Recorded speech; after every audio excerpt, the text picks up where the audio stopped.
Hello everyone, आप सभी लोगों का एक बार फिर से आपके अपने YouTube channel massive skill mechanical में स्वागत है।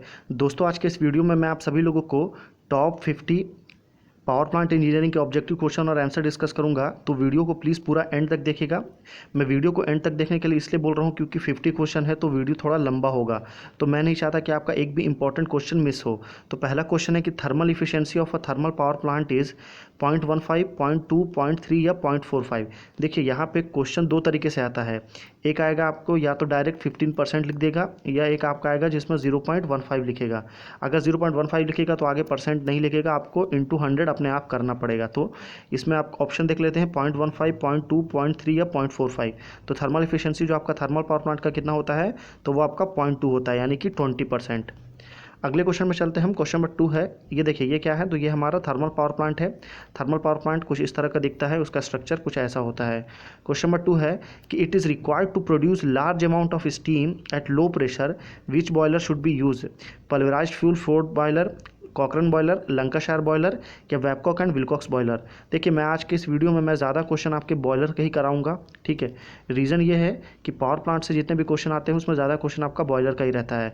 तो लार्ज अमाउंट ऑफ स्टीम अगर आपको लो प्रेशर में जनरेट करना है तो उसके लिए हम पल्वराइज्ड फ्यूल को यूज़ करेंगे। पल्वराइज्ड फ्यूल बॉयलर या कहीं कभी कभी किसी किसी बुक में आपको लंकाशायर बॉयलर भी करेक्ट आंसर दिया है। तो दोनों एक समय में करेक्ट है, क्योंकि जो आपका लंकाशायर बॉयलर में जो फ्यूल यूज़ होता है वो पल्वराइज्ड फ्यूल यूज़ होता है। तो डायरेक्ट कभी ए भी करेक्ट होगा या सी भी करेक्ट होगा। तो देखिए, लंकाशायर बॉयलर से रिलेटेड एक और इंपॉर्टेंट चीज़ है कि लंकाशायर बॉयलर में जो फ्लू ट्यूब्स होते हैं वो कितने होते हैं, तो वो 2 होते हैं। आपको ये भी याद रखना है। क्वेश्चन नंबर 3 है कि which type of boiler can meet rapid change of load, यानी कि किस टाइप का बॉयलर जो है वो रैपिड चेंज को, बहुत जल्दी जो चेंजेस होता है उसको वो अफोर्ड कर सकता है। Vertical fire tube, force circulation type, horizontal water tube या वर्टिकल वाटर ट्यूब बॉयलर? तो तीसरे का करेक्ट आंसर है आपका ऑप्शन नंबर सी, यानी कि हॉरिजॉन्टल वाटर ट्यूब बॉयलर जो होता है वो रैपिड चेंजेस, मतलब अचानक से जो चेंजेस होते हैं लोड में उसको अफोर्ड कर सकता है या उसको सस्टेन कर सकता है। तो ये क्या है, तो ये आपका हॉरिजॉन्टल हो गया एक्सेस में, और अंदर में क्या है, वाटर ट्यूब्स है।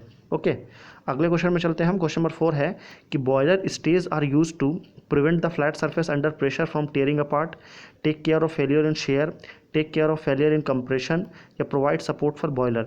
देखिए, बॉयलर स्टे हो गया, और एक और आता है आपका बॉयलर का शेल। ये बॉयलर का शेल जो है हेमिस्फेरिकल होता है। एक क्वेश्चन ये भी आता है कि बॉयलर का शेल जो है आपका वो हेमिस्फेरिकल क्यों बनाया जाता है? तो बॉयलर का शेल हेमिस्फेरिकल इसलिए बनाते हैं ताकि जो इंटेंस हीट, जो बॉयलर के अंदर में जो इंटेंस हीट क्रिएट होता है उसको वो रिड्यूस कर सके। तो इस क्वेश्चन का करेक्ट आंसर होगा आपका ऑप्शन नंबर सी, यानी कि जो बॉयलर का स्टे होता है वो उसको कंप्रेशन को होने से रोकने के लिए, जो फेलियर होता है कंप्रेशन का उसको रोकने के लिए बनाया जाता है। तो C is the correct answer. Question number 5 है कि the radius of a dished head is taken approximately as 1/4, half, 1 या 2। तो जो आपका रेडियस होता है किसका, डिश हेड का। डिश हेड क्या होता है, तो ये देखिए ये वाला जो एक्सेस है उसको डिश हेड बोलते हैं। तो जो डिश हेड का जो एक्सेस होता है वो कितना होता है, तो वो हाफ होता है। तो B is a correct answer. Question number 6 में चलते हैं कि size of a boiler tube is specified हुआ। ये मेरे वीडियो का काफ़ी इंपॉर्टेंट क्वेश्चन है। इंपॉर्टेंट इसलिए है क्योंकि क्वेश्चन बहुत ही ज़्यादा कंफ्यूजिंग है। तो आइए डिस्कस करते हैं। तो जो बॉयलर का जो ट्यूब का जो साइज़ होता है, ये देखिए जो आप ट्यूब साइज़ देख रहे हैं, ये बॉयलर होता है। तो बॉयलर ट्यूब्स होता है, इसके साइज़ को हम कैसे स्पेसिफाइड करते हैं? Mean diameter and thickness, inside diameter and thickness, outside diameter and thickness या outside diameter and inside diameter? तो जो किसी भी बॉयलर का जो ट्यूब होता है उसको जो हम कैसे स्पेसिफाइड करते हैं, तो उसको हम आउटसाइड डायमीटर और उसके थिकनेस से करते हैं। आउटसाइड डायमीटर मतलब मान लीजिए आपके पास में ये ट्यूब्स है, तो ये इसका जो ये वाला जो एक्सेस है ना, ये आउटसाइड डायमीटर है, ठीक है। ये वाला आउटसाइड डायमीटर है, और उसका थिकनेस मतलब यहाँ से यहाँ तक का जो डिस्टेंस है वो उसका थिकनेस कहलाता है। क्वेश्चन नंबर 7 है कि the major axis of a electrical manhole on the shell should be provided longitudinally, circumferentially, on dished end या एनीवेयर? तो क्वेश्चन नंबर 7 का करेक्ट आंसर होगा आपका ऑप्शन नंबर बी। क्या है ये एक्सेस, कैसा है, तो ये सर्कमफ्रेंशियल है। तो कोई भी जो मैन होल बनाया जाता है बॉयलर के अंदर में वो कैसा बनाया जाता है, तो वो सर्कमफ्रेंशियल बनाया जाता है। क्वेश्चन नंबर 8 है कि with increase in load radiant super heat has dropping characteristics, year characteristics, rising characteristics, ये नंबर गलती से आ गया है, ठीक है, या फ्लैट कैरेक्टरिस्टिक्स? तो 8 का करेक्ट आंसर होगा आपका ऑप्शन नंबर ए। रेडिएंट सुपर हीटर के केस में जो कैरेक्टरिस्टिक्स क्रिएट होगा वो ड्रॉपिंग कैरेक्टरिस्टिक्स होगा। जैसे जैसे हम लोड बढ़ाएंगे तो सुपर हीटर के ऊपर में जब लोड आता है तो वो ड्रॉपिंग कैरेक्टरिस्टिक्स हो जाता है। क्वेश्चन नंबर 9 है कि विथ इंक्रीज इन लोड, इससे पहले रेडिएंट सुपर हीटर की बात हो रही थी, यहाँ पे किसकी बात हो रही है, तो कन्वेक्शन सुपर हीटर की। तो with increase in load convection super heater has dropping characteristics, linear characteristics, rising characteristics या फ्लैट कैरेक्टरिस्टिक्स। तो क्वेश्चन नंबर 9 का करेक्ट आंसर होगा आपका option number C, rising characteristics. क्यों? क्योंकि जैसे जैसे हम लोड बढ़ाएंगे तो कन्वेक्शन सुपर हीटर के केस में क्या होगा, तो राइज होगा, बढ़ जाएगा। और वहीं अगर आपका रेडिएंट सुपर हीटर की बात करें तो वहाँ पे क्या हो रहा, तो वो आपका ड्रॉप हो रहा है। तो दोनों में एक दूसरे का उल्टा होता है, तो बस आप ध्यान रखिए। The diameter of a fire tubes in Cochran boiler, जो आपका कॉकरन बॉयलर होता है, पूरे बॉयलर का डायमीटर नहीं बोल रहा है, देखिए डायमीटर 2 होता है। ये आपका कॉकरन बॉयलर है तो ये इसका पूरा डायमीटर है, ठीक है, ये पूरा इसका शेल का डायमीटर है। तो यहाँ पे शेल की बात नहीं हो रही है। कॉकरन बॉयलर के अंदर में जो ट्यूब्स होता है, अंदर में हॉरिजॉन्टल ट्यूब्स होता है, वो ट्यूब्स का जो साइज़ है वो कितना होता है, 2 सेंटीमीटर, 6 सेंटीमीटर, 8 सेंटीमीटर या 12 सेंटीमीटर। ये काफ़ी इंपॉर्टेंट क्वेश्चन है। तो कॉकरन बॉयलर का जो ट्यूब्स होता है, फायर ट्यूब्स, उसका साइज़ होता है 6 सेंटीमीटर यानी कि 6 सेंटीमीटर, ठीक है। क्वेश्चन नंबर 11 में चलते हैं। क्वेश्चन नंबर 11 है कि safety valve in a locomotive start leaking, the leaking medium will be water, dry steam, wet steam या सुपर हीटेड स्टीम। जो आपका सेफ्टी वॉल है, देखिए कौन सा सेफ्टी वॉल है, तो अगर मान लीजिए यहाँ पे आपका सेफ्टी वॉल लगा है बॉयलर में, बॉयलर कौन सा है, लोकोमोटिव बॉयलर। तो अगर वो लीक कर रहा है तो लीकिंग मीडियम मतलब जो लीक कर रहा है वो क्या है, तो वो क्या है, तो वो हमारा सुपर हीटेड स्टीम है। तो D is a correct answer. Question number 12 में चलते हैं कि the safety valve at super heater as compare to drum safety valve setting is at set at higher value, lower value, same value या any value. तो वो क्या होगा, तो वो आपका लोअर वैल्यू होगा। लोअर वैल्यू क्यों होगा, क्योंकि जो सेफ्टी वॉल क्या बोल रहा है, super heater as compare to drum, जो सुपर हीटर में रहेगा वो आपका सुपर हीटर वाला हायर वैल्यू रहेगा, और जो आपका नीचे जो ड्रम साइड में रहेगा वो आपका लोअर वैल्यू में रहेगा। अगले क्वेश्चन में चलते हैं। क्वेश्चन नंबर 13 है कि the height of a chimney, जो चिमनी का जो हाइट होता है, ठीक है, in power plant is govern by the draft to be created, limitation of construction facility, control of pollution या quantity of flue gases to be handle. तो ये जो चिमनी का जो हाइट होता है वो कैसे डिसाइड होता है, तो आपका पॉल्यूशन को कंट्रोल करने के लिए उसका हाइट डिसाइड किया जाता है। तो देखिए जो चिमनी की हाइट बात हो रही थी, ये देखिए ये आपका पूरा चिमनी हो गया, यहाँ तक पूरा चिमनी है बॉटम तक, ठीक है। और ये जो इसके ऊपर जो निकल रहा है चिमनी से धुआं, इसको क्या बोलते हैं, इसको फ्लू गैसेस बोलते हैं। ये आपका फ्लू गैसेस है। अगले क्वेश्चन में चलते हैं। क्वेश्चन नंबर 14 है कि steam exhaust from high pressure turbine is reheated in boiler drum, A separate coil located in convection path, economiser या सेपरेटर कॉइल। तो जो आपका एग्जॉस्ट निकलता है स्टीम से हाई प्रेशर साइड से, उसको फिर से रीहीट करने के लिए हमें एक सेपरेट कॉइल की ज़रूरत होती है। तो B is a correct answer. Question number 15 है कि vacuum for reciprocating steam engine compare to steam turbine is more, equal, less या कुड बी मोर और less depending on the size of a plant.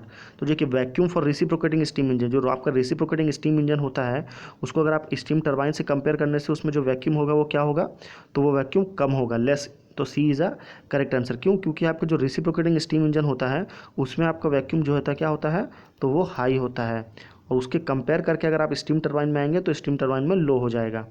Question number 16 में चलते हैं, ठीक है। Question number 16 क्या है कि expanding steam to a very low pressure high vacuum in steam engine is desirable, uneconomical, essential या ऑप्शनल। तो 16 का करेक्ट आंसर होगा आपका ऑप्शन नंबर बी यानी कि अनइकोनॉमिकल। तो expanding steam to very low pressure जो होगा स्टीम इंजन में वो अनइकोनॉमिकल होगा। क्वेश्चन नंबर 17 है कि in locomotive the draft is produce by chimney, induce draft fan, both combined A and B या स्टीम जेट ड्राफ्ट। तो लोकोमोटिव बॉयलर जो होता है ये आपका लोकोमोटिव बॉयलर है, तो इसमें जो आपका ड्राफ्ट प्रोड्यूस होता है वो किससे होता है, तो वो आपका स्टीम जेट ड्राफ्ट होता है। तो D is a correct answer. Question number 18 में चलते हैं कि reheating of steam under ideal condition take place at constant entropy, enthalpy, pressure या टेम्परेचर। तो जो आपका रीहीटिंग होता है स्टीम का अंडर आइडियल कंडीशन, तो अंडर आइडियल कंडीशन में किस में होता है, तो वो आपका कांस्टेंट प्रेशर में होता है, कांस्टेंट प्रेशर। तो C is a correct answer. Question number 19 में चलते हैं कि which device is used in thermal power plant to reduce level of pollution. यानी कि जो आपका पॉल्यूशन का जो लेवल होता है उसको कम करने के लिए थर्मल पावर प्लांट में किसका यूज़ करते हैं। इंड्यूस ड्राफ्ट फैन, जिसको शॉर्ट में क्या बोलते हैं, तो शॉर्ट में बोलते हैं ID fan. Smoke meter, chimney या प्रेसिपिरेटर। तो उसको बोलते हैं हम प्रेसिपिएटर। क्योंकि चिमनी जो है, चिमनी तो आपका पॉल्यूशन कंट्रोल करने के लिए यूज़ होता है, पर वो लेवल जो है पॉल्यूशन का लेवल कम नहीं करता है, वो सिर्फ पॉल्यूशन को एग्जॉस्ट करता है। पर जो आपका प्रेसिपिएटर है वो क्या करता है, तो वो उसको कम कर देता है, रिड्यूस कर देता है पॉल्यूशन को। देखिए ये क्या है, तो ये आपका नॉर्मली चिमनी है, ठीक है। चिमनी का हाइट काफ़ी ज़्यादा होता है और इसका हाइट जो है आपका क्लाइमेट कंडीशन और कितना क्वांटिटी में निकल रहा है उस पर डिपेंड करता है। The economiser is used in boiler to increase thermal efficiency of boiler, economise on fuel, exhaust steam from the exhaust flue gases या इंक्रीज फ्लू गैसेस टेम्परेचर। तो इकोनोमाइजर जो होता है आपका बॉयलर में वो किसके लिए यूज़ होता है, तो वो होता है आपका इंक्रीज थर्मल इफिशियंसी। आपका जो बॉयलर का थर्मल इफिशियंसी होगा उसको इंक्रीज करने के लिए हम इकोनोमाइजर का यूज़ करते हैं। इकोनोमाइजर बेसिकली क्या करता है, तो इकोनोमाइजर जो है यहाँ से आपका जो वेस्ट हीट आता है वो वेस्ट हीट को यूज़ करके जो आपका पानी होता है यहाँ पे जो बॉयलर में जो फीड वाटर में पानी जाता है उसको गर्म कर देता है। तो गर्म इन द सेंस कि उसको थोड़ा मिड गर्म कर देता है। उससे क्या होता है कि जो आपका हॉट वाटर है जब डायरेक्ट बॉयलर में जाता है तो उसको इनिशियल गर्म करने की ज़रूरत नहीं पड़ती है। And economiser in boiler increase steam pressure, increase steam flow, decrease fuel consumption या डिक्रीज स्टीम प्रेशर। तो आपका इकोनोमाइजर किसी भी बॉयलर में क्या करता है, तो वो उसका फ्यूल कंजम्पशन को कम कर देता है। क्यों, क्योंकि इकोनोमाइजर किसका यूज़ करता है, तो वो वेस्ट फ्लू गैसेस का यूज़ करता है। वेस्ट फ्लू गैसेस का यूज़ करके वो क्या करता है, वेस्ट फ्लू गैसेस का यूज़ करके पानी को गर्म कर देता है, इसलिए आपका फ्यूल कंजम्पशन कम हो जाता है। क्वेश्चन नंबर 22 है, काफ़ी सिंपल क्वेश्चन है कि oxygen content in atmosphere air on volume basis, volume basis में कितना होगा, 0.21, 0.23, 30 या 0.4। जब कभी भी वैल्यू पॉइंट में दिया है तो आप क्या करेंगे, इंटू 100 कर देंगे, ठीक है। तो इंटू 100 करेंगे तो क्या होगा, 21%। 21% क्या है, आपका वॉल्यूम है। अगला क्वेश्चन है oxygen content in atmospheric air on wet basis, ठीक है। पहला क्या था, वॉल्यूम में था, वॉल्यूम में कितना था 21% और वेट में कितना है, तो वेट में आपका 23% है। तो B is a correct answer. Question number 24 में चलते हैं कि sulphur content of fuel in very important role to plant operator because it has high heating value, retard electrical precipitation, promote complete combustion या highly corrosive effect. तो sulphur जो होता है content of fuel is very important to plant operator. तो जो sulphur होता है वो बेसिकली आपका किसी भी फ्यूल में क्या काम करता है आपको ये बताना है। तो सल्फर क्या करता है, तो sulphur basically is a highly corrosive effect होता है। तो D is a correct answer. Question number 25 में चलते हैं कि presence of moisture in fuel oil would keep the burner tips cool, aid in proper combustion, cause sputtering, possibly extinguishing flame, ये clean the nozzle. तो जो कि आप किसी भी फ्यूल ऑयल में या किसी भी फ्यूल में अगर आपका मॉइस्चर आ जाएगा, मॉइस्चर मतलब क्या होता है, वाटर के पार्टिकल्स को हम मॉइस्चर बोलते हैं। तो जब ये मॉइस्चर आपका फ्यूल ऑयल में आ जाएगा तो वो क्या करेगा, तो वो आपका कॉज स्पटरिंग और पॉसिबली एक्सटिंग्विशिंग फ्लेम, तो वो फ्लेम को ठंडा कर देगा, यानी कि फिर वो फ्लेम में आग नहीं पकड़ेगा। तो 26 क्वेश्चन है कि gusset stay in a boiler are provided to prevent the bulging down flat surface, avoid exposure in furnace, prevent leakage of hot flue gases, support furnace freely top. तो गसेट स्टे क्या करेगा, तो gusset stay जो है आपका किसी भी boiler में, ये गसेट स्टे है वो आपका prevent the bulging of flat surface, कितने भी फ्लैट सरफेस है ना वो बल्ज ना हो जाए, हीट होकर के वो बल्ज ना हो, वो बल्ज होने से रोकने के लिए हम गसेट स्टे का यूज़ करते हैं। क्वेश्चन नंबर 27 में चलते हैं कि water and sediments in a fuel oil can be remove by, किसी भी फ्यूल ऑयल में से अगर आपको वाटर मतलब H2O या सेडिमेंट्स को अगर आपको रिमूव करना है तो आप क्या करेंगे, heating the oil in the setting tank, cooling the oil in the setting tank, burning the oil या सस्पेंशन। तो 27 का करेक्ट आंसर होगा आपका option number A, heating the oil in the setting tanks. Question number 28 है कि the behaviour of a coal in a furnace is determined by the content of sulphur, the content of ash and heating value, the approximate analysis, the exact analysis. तो इसका correct answer क्या होगा, तो जो behaviour of a कोल का जो behaviour होगा furnace में वो किस चीज़ पर डिपेंड करता है, तो वो उसकी प्रॉक्सिमिटी एनालिसिस पे करता है। तो C is a correct answer. Question number 29 है कि pick up the wrong statement about desired property of a good fuel, यानी कि इन चारों में से एक प्रॉपर्टी है जो कि डिज़ायर नहीं है, ठीक है, रॉन्ग स्टेटमेंट। तो क्या जो आपका कोई भी गुड फ्यूल है उसमें कैलोरीफिक वैल्यू हाई होना चाहिए, बिल्कुल सही, कैलोरीफिक वैल्यू हाई होना चाहिए तभी जो आपका फ्यूल की अच्छा फ्यूल माना जाएगा। Produce minimum smoke and gases, तब आपका पॉल्यूशन कम होगा। कोई भी फ्यूल अगर आपका कम से कम स्मोक क्रिएट कर रहा है, कम से कम गैस क्रिएट कर रहा है, मतलब वो अच्छा फ्यूल माना जाएगा। ईजी इन स्टोरिंग, स्टोर करना उसको काफ़ी सिंपल हो, बिल्कुल सही। हाई इग्निशन पॉइंट, बिल्कुल नहीं, किसी भी फ्यूल में आपका इग्निशन पॉइंट कभी भी हाई नहीं होना चाहिए। हाई इग्निशन पॉइंट में क्या हो जाए कि जैसे मान लीजिए आपके पास में कोई फ्यूल है, पेट्रोल है मान लीजिए, अगर वो पेट्रोल आपको 100 डिग्री में बर्न हो रहा है तो मतलब क्या है, फिर आपको फ्यूल होने का मतलब नहीं है। अगर वो जल्दी बर्न होना, जो जितने भी आपका फ्यूल होता है, फ्यूल का बेसिक क्वांटिटी क्या है, लो इग्निशन पॉइंट, कि वो जल्दी से जल्दी आपका बर्न हो जाना, इसलिए low ignition point role is a important role. Question number 30 है कि sulphur in coal result in causing clinking and slagging, all of the above, spontaneous combustion during cold storage, या फैसिलिटिंग एस प्रेसिपिटेशन। तो जो आपका sulphur जो होता है वो क्या करता है, तो ये तीनों काम करता है। क्यों, वो स्लैगिंग भी करता है, स्पॉन्टेनियस कंबशन भी करता है, और फैसिलिटिंग एस प्रेसिपिटेशन भी करता है। तो D B is a correct answer. Question number 31 में चलते हैं कि caking coals are those which form lumps or masses of coke, burn freely, show little or no fusing action, या बर्न कंप्लीटली। तो जो भी आपका केकिंग कोल्स होता है, केकिंग कोल्स कौन सा कोल होता है, तो केकिंग कोल्स वो कोल्स होता है जो कि आपका लम्स को फॉर्म करता है, फॉर्म लम्स और मैसेस ऑफ कोल। तो देखिए लम्स का मतलब क्या होता है, बेसिकली देखिए लम्स मतलब कुछ इस तरह के शेप्स को लम्प बोलते हैं। तो कोई भी कोक अगर इस टाइप का शेप बना रहा है, लम्प्स बना रहा है, मतलब वो केकिंग कोल माना जाएगा। क्वेश्चन नंबर 32 है कि ग्रीन कोल, इससे पहले क्या बात हो रही थी, केकिंग कोल की, अभी बात हो रही है ग्रीन कोल की। तो green coal in order to be burned must be heating sufficiently, burn in excess air, heating to be ignition point, या बर्नड एज पाउडर। तो ग्रीन कोल क्या होता है, तो green coal heated to its ignition point. जो green coal वो coal होता है जो कि आपका एटमॉस्फेयर के लिए काफ़ी ज़्यादा अच्छा होता है, और वो आपका इग्निशन पॉइंट में ही हीट होता है। तो ऐसा होने से क्या है ना, आपका अननेसेसरी जो स्मोक निकलता है वो अननेसेसरी स्मोक नहीं निकलेगा। क्वेश्चन नंबर 33 है कि the safety valve on a boiler drum compare to safety valve on super heater is set at same value, higher value, lower value, या लोअर या higher depend on steam flow. तो इसका correct answer होगा आपका option number B, higher value. ये same question मैं अभी इसी वीडियो में करा चुका हूँ, बस ये क्वेश्चन उल्टा हो गया, ठीक है। इससे पहले हम किससे कंपेयर कर रहे थे, तो सुपर हीटर से कंपेयर करके बॉयलर ड्रम में, तो उस समय में ये लोअर वैल्यू था। क्यों, क्योंकि जब कभी भी आपका सुपर हीटर की बात करेगा तो याद रखिए सुपर हीटर आपका हायर लेवल में है और बॉयलर ड्रम जो है आपका लोअर लेवल में है। तो यहाँ पे क्या बोल रहा है, बॉयलर ड्रम को कंपेयर कर रहा है सुपर हीटर से, मतलब वो उसके ऊपर रहेगा। तो B is a correct answer. Question number 34 में चलते हैं कि the capacity of a induced draft fan यानी कि ID fan compare to force draft fan in a boiler is same, more, less or more depending on size of boiler. तो देखिए ये capacity type का क्वेश्चन जो है ना बहुत ही ज़्यादा आता है। आपने देखा होगा एग्जाम में कि मोर लेस वाले क्वेश्चन बहुत रहते हैं, वो कन्फ्यूजिंग रहते हैं। तो देखिए आईडी फैन की जो कैपेसिटी है ना वो एफडी फैन से बहुत ज़्यादा हाई रहती है। तो B is a correct answer. ये देखिए ये क्या है, तो ये आपका आईडी फैन के पार्ट्स हैं। क्वेश्चन नंबर 35 है कि pulverised fuel is used for better burning, more calorific value, less radiation loss, या मीडियम साइज यूनिट। तो पल्वराइज्ड फ्यूल क्या होता है, तो pulverised fuel is used for better burning. जो पल्वराइज्ड फ्यूल होता है क्या करता है, तो उसकी बर्निंग बहुत ही ज़्यादा अच्छी होती है। तो A is a correct answer. Question number 36 है कि calorific value of coal is of the order of 200 to 400 kilo calorie per K ji, 800 to 1200 kilo calorie per K ji, 2000 to 4000 kilo calorie per K ji, 5000 to 8000 kilo calorie per K जी। तो calorific value आपका किसी भी कोल का क्या होता है, तो वो होता है आपका 2000 to 4000 किलो कैलोरी के जी। यहाँ पे कोल की बात कर रहा है एवरेज कोल में, ठीक है।